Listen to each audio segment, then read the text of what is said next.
So it's delivered to all 5,000 plus houses in Westhill and the surrounding small villages as well by a team of about 70 volunteers. And there's a couple of towns that we just put copies in the local shop that people can pick up as well.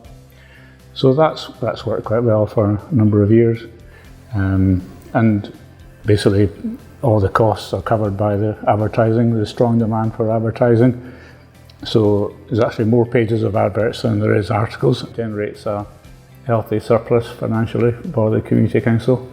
And originally it was maybe about 8 pages that the committee printed themselves and stapled the pages together and delivered them, etc.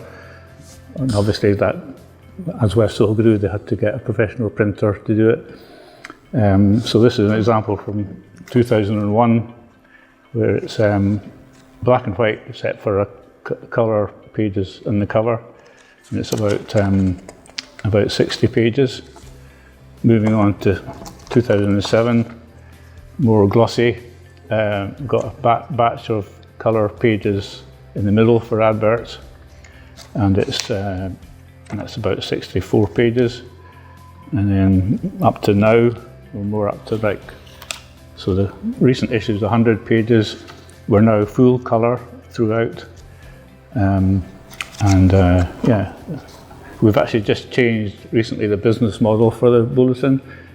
We're now using a local semi-retired graphic designer to put it together and a different printer. So there's a strong demand for advertising. There's more pages of adverts than there is articles, and we generally don't have to turn anybody away. Because there's a lot of businesses that are not actually local, but they may be based around Aberdeen, but they do a lot of business out in Westhill. A couple of the solicitors in the shopping centre they can pick up copies from. We just put them in there. We have it listed out at the front of the office so that anyone that comes in can have a look at it. And the great thing about it is people come in, not just clients, but they know we have it.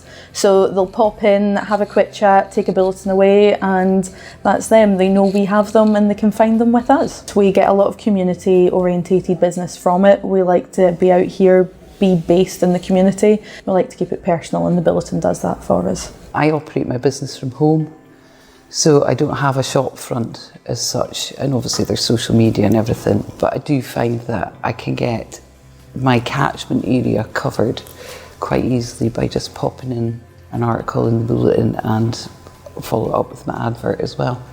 It's quite nice when people phone me and say, I've read your article, I've seen your advert.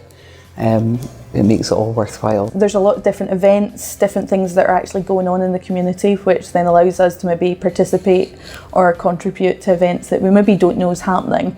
And with it coming out seasonally, I think it's good in comparison to others because it's seasonal, so you get a good overview of what's coming up in the area in the next couple of months. Grew up and have lived in Westhill for years. So the Bulletin has always been something that when it comes through the door, you have a quick flick through and you keep it on the side. I keep it on the side in the kitchen all the time because if there's some work that I need doing, or that's my first port of call every single time, is there someone local that can do it? We have a community sport fund with a budget of about £4,000 a year that we give out grants and donations to just any local group who wanting a bit of extra funding for a small projects they're doing. And but it also pays for things like our Christmas street lights, the bedding plants that we now have to buy ourselves, and it will also now help us with small projects to do with the community action plan that we've just done. That will be a major thing over the next few years.